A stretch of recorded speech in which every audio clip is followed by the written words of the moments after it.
Dicen que todavía en el DSM-5, que es este compendio, si no estoy mal, donde están las enfermedades de salud mental, todavía aparece la homosexualidad como una enfermedad. No, falso. Es súper falso eso. La psiquiatría desafortunadamente ha jugado también un rol en ese control social y control de la diferencia.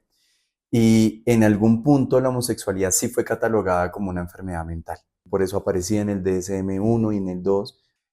A partir del DSM-3, o sea, de este compendio de diagnósticos en salud mental que se llama DSM, Diagnostic Statistical Manual, en su versión 3 en los 70, ahí ya salió la homosexualidad. Desde ese momento ya hay un hito histórico en el cual se saca a la homosexualidad como enfermedad mental. Hace 50 Hace años más o 50 menos. años. Entonces, que digan en ese momento que la homosexualidad es una enfermedad mental, falso. Antes era llamaban terapias de conversión, pero es que no son No son terapias, son terapias, claro. torturantes, generan daño en la persona. ¿Sí? Entonces, se tienen que prohibir porque esto altera toda la posibilidad de una persona para desarrollarse adecuadamente desde un aspecto de salud mental y sin hablar de los efectos físicos que también tienen, porque muchas prácticas recurren a un daño físico. Esto ya es a nivel de salud pública. Si tú tienes identificada una situación o una terapia o una práctica que genera enfermedad en las personas, es deber del Estado y de los tomadores de decisiones erradicar esa circunstancia. Hola, yo soy Juan Viana. Hoy estamos aquí en primera persona con el doctor Gustavo Perdomo. Gustavo, muchas gracias por estar aquí con nosotros hoy. Cuéntanos quién eres tú. Bueno, pues Juan, muchas gracias primero por tenerme acá. El doctor es para otro espacio, soy ¿Está Gustavo bien? acá contigo. Pues yo soy Gustavo Perdomo, soy médico psiquiatra, yo soy médico de la Nacional, la considero mi alma mater. E hice mi especialización en psiquiatría en la Universidad Militar, aquí en Bogotá. Actualmente, pues, soy miembro institucional de la Fundación Santa Fe Bogotá y soy profesor de la Facultad de Medicina de los Andes. Así es como en lo que me muevo. Yo desde hace varios años vengo manejando temas de género, manejo temas de diversidad en salud mental, que es mi área, y pues empezó un camino de conocer a muchas personas, muchos otros colegas, organizaciones, en las cuales tratamos desde la evidencia y desde la academia de tratar de desmentir y de tratar de corregir muchos mitos que hay en torno a la sexualidad y la conducta humana, específicamente en temas de orientación e identidad diversa. Y desde esa evidencia científica de la que estás hablando, desde esa evidencia científica, ¿cuáles son esos grandes mitos que hay entre la diversidad sexual y la salud mental? Bueno, yo Como, creo que el clásico, Juan, es que la orientación sexual diversa y la identidad sexual diversa son enfermedades mentales, ok, ¿no? Yo creo que es el más grande y que tal vez por eso como psiquiatra me he sentido muy llamado como a decir, esto no es una enfermedad mental. Una persona con una orientación, con una expresión de género o una identidad de género diversa no tiene una enfermedad mental. Y Michel Foucault nos criticaba mucho a los psiquiatras y decía que la psiquiatría se había convertido en un mecanismo de control social de la diferencia, mm, porque la diferencia siempre se persigue. En las sociedades, desafortunadamente, la conducta humana siempre lleva a mantener el status quo y a mantener la estructura social. Y lo diferente es una amenaza. dicen que todavía en el DSM-5, que es este compendio, si no estoy mal, donde están las enfermedades de salud mental, todavía aparece la homosexualidad como una enfermedad. No, falso. Es súper falso eso. La psiquiatría desafortunadamente ha jugado también un rol en ese control social y control de la diferencia. Y en algún punto la homosexualidad sí fue catalogada como una enfermedad mental. Por eso aparecía en el DSM-1 y en el 2. A partir del DSM-3, o sea, de este compendio de diagnósticos en salud mental que se llama DSM, Diagnostic Statistical Manual, en su versión 3 en los 70, ahí ya salió la homosexualidad. Desde ese momento ya hay un hito histórico en el cual se saca a la homosexualidad como enfermedad mental. Hace 50 Hace años más o 50 menos. años. Entonces, que digan en ese momento que la homosexualidad es una enfermedad mental, falso. Incluso La identidad de género diversa, que en el DSM-5 salió como disforia de género, que no nos gusta mucho ese término, preferimos otro, ya no es una enfermedad. El querer ser una persona con una identidad de género diferente a la que tradicionalmente se asigna por el sexo de nacimiento no es una enfermedad mental. Ser trans no es una enfermedad mental. Tengo entendido que en Colombia hay una serie de parámetros en el sistema de salud que vienen de otras referencias. ¿Nos puedes explicar un poco cuáles son esas y si en verdad, si en esas se considera el homosexualismo una enfermedad? El CIE-10, que es la clasificación internacional de enfermedades, por eso CIE en su versión 10, es la clasificación bajo la cual están hechas los software de historias clínicas y como todos los registros en salud pública de Colombia y casi que en el resto de Latinoamérica. Sin embargo, en el CIE-10 ya no aparecía la homosexualidad como un diagnóstico, ¿sí? O como un trastorno, ¿sí? Ya se había sacado desde los 90 esta parte. Y como hemos hablado, en el DSM-5, que es el de la clasificación de enfermedades mentales, ya se había sacado 20 años antes, más de 20 años antes. Entonces, esto digamos que más aplica es a las situaciones de identidad de género diversa, específicamente personas trans o transgénero. Porque para el CIE-10, digamos que había un diagnóstico, un trastorno de identidad de género. Pero ¿qué pasa? El CIE-10 ya está desactualizado. En el 2018 salió el CIE-11. Y en ambos, en CIE-11 y en DSM-5, ya el ser una persona con identidad de género diversa, o sea, ser una persona transgénero, ya no es una enfermedad mental. Entonces, estas personas que aducen que en algunos casos todavía aplica, pues sí, puede que el sistema de salud todavía conserve eso, pero ya esa es una versión desactualizada. CIE-11 ya no considera a las personas trans como enfermos mentales, ¿ok?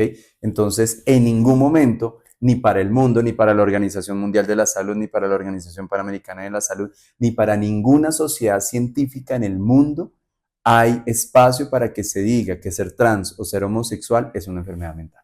Antes algunas cosas se consideraban una enfermedad, hoy en día no, pero todavía permanecen como referencias de algo que los médicos tienen que tratar. ¿Nos puedes contar algún ejemplo de cómo eso ha evolucionado? Antes al embarazo, y en muchas ocasiones uno todavía en la literatura ve cómo se refieren a una mujer embarazada o una mujer gestante como en estado de gravidez. Sí, o sea, está grave, está enferma, está terrible. Era una enfermedad. Era una enfermedad, exactamente. Es como no es una enfermedad estar embarazada. O pero por sí es ejemplo, una situación que el pero es una médico tiene que situación saber. clínica exactamente que el médico debe saber y que debe codificar para una historia clínica. Entonces debe poder poner un código porque pues a nivel de métricas de salud pues se pone un Hay código es incongruencia. mejor, exactamente, pero no es Es una una enfermedad. enfermedad. Igual que la orientación sexual diversa. Ser homosexual no es una enfermedad ni nada de esto, pero son situaciones clínicas que se conocen para saber cómo abordar a la persona. Si tú recibes en tu consulta de cualquier tipo, cualquier consulta médica, una persona con una orientación sexual diversa, debes saber que esta persona tiene un estrés de las minorías y que la salud mental por algún lado puede verse afectada. Toda la salud femenina se ha patologizado, o sea, se ha vuelto enfermedad. Por ejemplo, las manifestaciones emocionales de una mujer en torno a su periodo también se patologizan. Entonces ahora todo es síndrome disfórico premenstrual, sí, que es un diagnóstico por salud mental. Hay unas mujeres que sí por la intensidad de síntomas sí cumplen con esto, pero ahora se volvió enfermedad tener algunas variaciones en el estado del ánimo que pueden o no estar relacionadas con el periodo.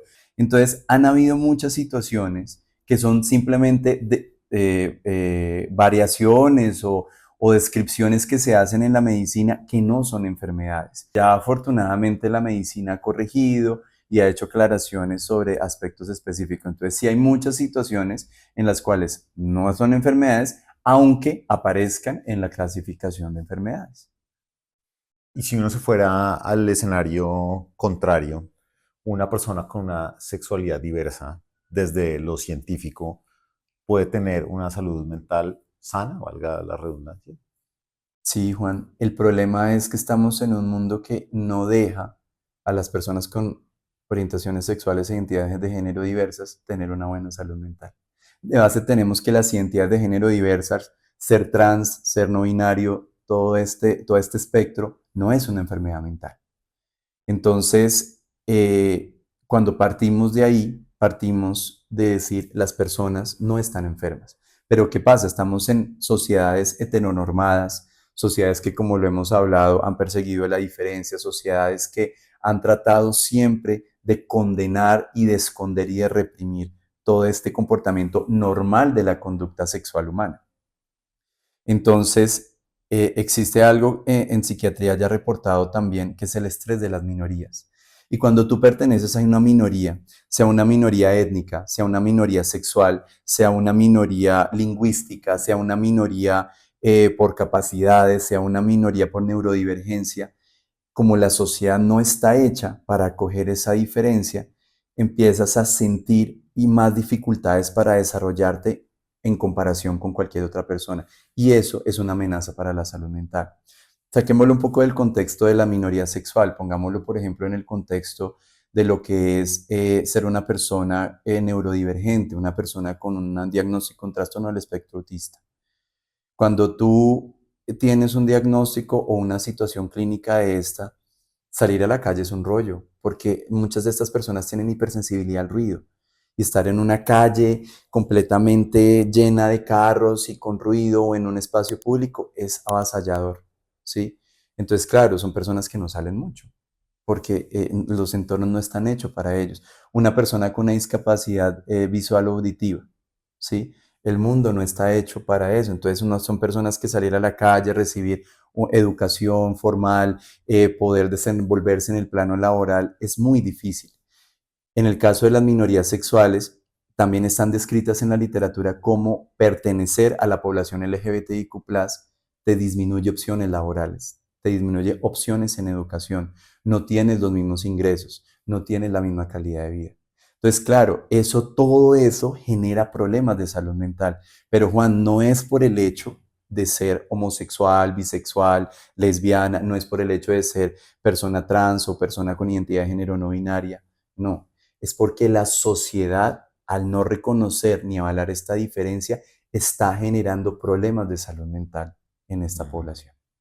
No, y eso me recuerda a mi experiencia también personal y la de varios con los que hemos hablado eh, que han atravesado prácticas de conversión. Y es que muchas veces la familia o el entorno acude, digamos, a un psiquiatra que tenga algunas de las creencias similares y ese psiquiatra es quien recomienda o avala que la persona vaya a una práctica de conversión. Pues me pasó a mí en particular y sé que le ha pasado a otros de los sobrevivientes con los que hemos conversado, y en particular aquí. Eh, ¿Tú qué crees que, digamos, este proyecto de ley, como tú lo has revisado, tú crees que estaría en contra de que o está prohibiendo que un médico haga bien su trabajo? Cuando un profesional de la salud recomienda prácticas de conversión, está rompiendo con dos principios fundamentales. El principio es con un principio de beneficencia, porque las prácticas de conversión ya están reportadas en la literatura como situaciones o prácticas que ensombrecen y alteran la salud mental de las personas. O sea, cuando alguien se somete a una práctica de conversión, puede generarse la enfermedad mental. Y es particular Mm. que las personas que creen que la homosexualidad o que la orientación sexual diversa es una enfermedad, lleve a su familiar o se lleven ellos mismos a un proceso de práctica de conversión, y eso sí les va a generar una enfermedad mental. Hay estrés postraumático, trastorno de estrés postraumático, ansiedad y depresión y consumo de sustancias psicoactivas como cuatro de los diagnósticos más frecuentes después de que alguien se somete a una práctica de conversión. Entonces no tenía una enfermedad mental, pero una práctica de conversión se la Se la generó, genera. ¿sí? Entonces, sabiendo esto, no estamos actuando bajo un principio de beneficencia con nuestros consultantes y con nuestros pacientes. Altera otro principio, que es el principio de no maleficencia. El principio, que en latín es el primum non nocere, es un principio que habla de primero no hagas daño, no hagas nada con tu paciente que pueda generarle algún problema o algún perjuicio. Antes era llamaban terapias de conversión, pero es que no son No son terapias, son terapias, claro. torturantes, generan daño en la persona, ¿sí? Entonces, se tienen que prohibir porque esto altera toda la posibilidad de una persona para desarrollarse adecuadamente desde un aspecto de salud mental y sin hablar de los efectos físicos que también tienen, porque muchas prácticas recurren a un daño físico para poder hacer todo esto. A lo largo de la historia, los estímulos aversivos que nos han mostrado, desafortunadamente de la psiquiatría, para hacer para corregir, entre comillas, estas orientaciones y con aplicación de corriente eléctrica sobre la piel o sobre los genitales, la aplicación de fármacos que generan malestar cuando la persona está viendo algún tipo de contenido homosexual o algo así, son prácticas que también dañan el cuerpo. En la salud mental de alguien que se expone a esos estímulos aversivos, como qué podría pasar en la vida de esa persona después.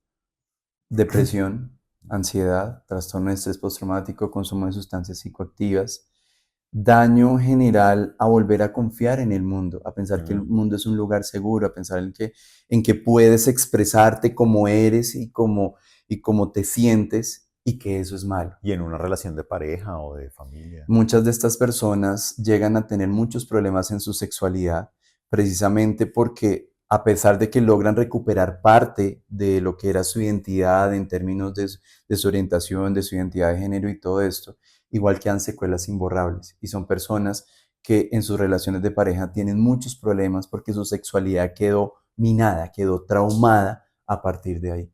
Estas prácticas no tienen ningún beneficio, Juan. Estas prácticas tienen que prohibirse y tienen que desaparecer. Gustavo, ¿es normal que una persona que esté en ese desarrollo de su personalidad pues tenga preguntas acerca de su identidad o de su sexualidad eh, y que pues vaya al psicólogo o al psiquiatra, ¿cierto? ¿Cuál sería la buena práctica ahí? Bueno, yo creo que la buena práctica de los profesionales de la salud y sobre todo de los profesionales de la salud mental es la neutralidad. Yo creo que el mantenerse neutros, así uno tenga sus creencias religiosas, así uno tenga algún tipo de orientaciones en torno a su práctica, así uno tenga algún tipo de inclinación por alguna forma de hacerla, debemos recordar que el ejercicio médico tiene que ser neutro y tiene que estar separado de lo que es cualquier tipo de corriente religiosa, política, económica que haya en ese momento o en momentos previos. El que se mezcle en el ejercicio médico la creencia religiosa puede llevar también a una imposición en muchas ocasiones de esas creencias religiosas. Y si la creencia religiosa va en contra de la orientación sexual de la persona, ahí podemos tener un dilema ético muy grande en el ejercicio médico. Entonces, una buena práctica para acompañar a una persona con una orientación sexual o una identidad de género diversa implica que esa neutralidad me permita a mí dejar de lado mis propias creencias, mis propias situaciones y basarme únicamente en el aspecto científico y en la academia, en lo que dice la academia, en la formación que tuve. Si a mí en la academia me dijeron, tú abordas a este paciente así, así, así, le dices esto, otro, es como debo hacerlo y no mezclar mis propias cosas con el paciente. Recordemos, Juan, que cuando todos hemos sido pacientes en algún momento, incluso los mismos médicos, y todos hemos percibido la vulnerabilidad. Y cuando somos vulnerables, podemos llegar a ser muy sugestionables ante cualquier cosa que nos digan. De hecho, el médico nos da órdenes. El médico, tómate esto, haz esto, no Sí, hagas se llama esto. orden médica. Exactamente, y se llama orden médica, exactamente. Y es precisamente en esa vulnerabilidad que tenemos como pacientes, en los cuales si el profesional no es neutral, podemos sugestionarnos y eso llevarnos a situaciones de una mala práctica médica. ¿Crees que este proyecto de ley de alguna manera bloquea esa buena práctica de los profesionales de la salud, en particular de la salud mental? O sea, le pone como una restricción al No, psiquiatra o al psicólogo. absolutamente ninguna, porque es que nadie debería recomendar una práctica de conversión. La neutralidad hace parte del buen ejercicio médico y esta neutralidad debe mantenerse y debe apegarse siempre a la evidencia científica. Y la evidencia científica no apoya bajo ninguna circunstancia una práctica de conversión. Entonces no afecta en nada la posibilidad y la autonomía médica para poder ejercer el rol con una persona que consulta por esta circunstancia. Una conversación que hemos tenido con un experto también en derecho penal que nos contaba cómo había evolucionado el derecho penal en la protección de los derechos. Y también tú ahorita nos contabas que desde lo médico, digamos que compendio de enfermedades ha evolucionado y cosas que antes se consideraban una enfermedad mental, hoy en día claramente por evidencia científica no lo son, como el homosexualismo. Eh, ¿Qué crees tú que le estamos aportando a Colombia con este proyecto de ley desde lo médico en términos de Ujú. salud mental? Uy, Juan, es muchísimo. Es muchísimo lo que se aporta porque bajo lo que te he venido contando, si alguien de pronto puede entender que está bien ser homosexual, que está bien tener una identidad de género diversa, que no se está enfermo y que por eso no me tengo que someter a ninguna práctica correctiva, estamos propendiendo en el imaginario colectivo de las personas que desarrollarme como soy está bien, que ser quien yo soy está bien y que me reconocen por eso, que tengo una serie de protecciones y de derechos como ciudadano a los cuales puedo acceder siendo quien soy. Entonces, eso de entrada ya es un reconocimiento de la propia identidad que te protege a nivel de salud mental. También estamos aportando que de pronto no haya prácticas o no haya posibilidad de que existan situaciones o instituciones o personas que las practiquen de pronto bajo su gestión hacia personas que son muy vulnerables o bajo argumentos que no son ciertos y que van a causar un problema en las personas. Esto ya es a nivel de salud pública. Si tú tienes identificada una situación o una terapia o una práctica que genera enfermedad en las personas, es deber del Estado y de los tomadores de decisiones erradicar esa circunstancia. Claro, me gusta esa perspectiva de salud pública que quizás no lo habíamos hablado antes, y es que si yo ya sé que las personas que van a atravesar esas prácticas van a salir muy probablemente con con otros asuntos que van a ser Enfermedades, sí. enfermedades Ujú, realmente exacto, de trastornos de salud mental, pues se vuelven un problema de salud pública porque alguien los va a tener que exacto. atender. Exacto. Y entonces es un sistema de salud que se sobrecarga. Es un sistema de salud que tiene que generar más costos. Es un sistema de salud que tiene que poner más profesionales para todo esto. Y muchas veces lo que hemos oído aquí es que muchas de las personas que están involucradas en las terapias, en las mal llamadas terapias y en las prácticas de conversión, ni siquiera son profesionales de la salud, sino son laicos que creen que están haciendo algo y no tienen ninguna formación para De hacer acuerdo. lo que están haciendo. Exactamente. Que eso es una mala praxis, ¿no? Que Claro. eso es un delito. Ejercer un rol terapéutico cuando no tienen la formación para eso, cuando no son terapeutas. Y que para ser un terapeuta se tiene que tener una formación. Y para eso están las escuelas de psicología, las escuelas médicas con sus especialidades en psiquiatría. Tú no puedes ser terapeuta sin haber pasado por una formación específica.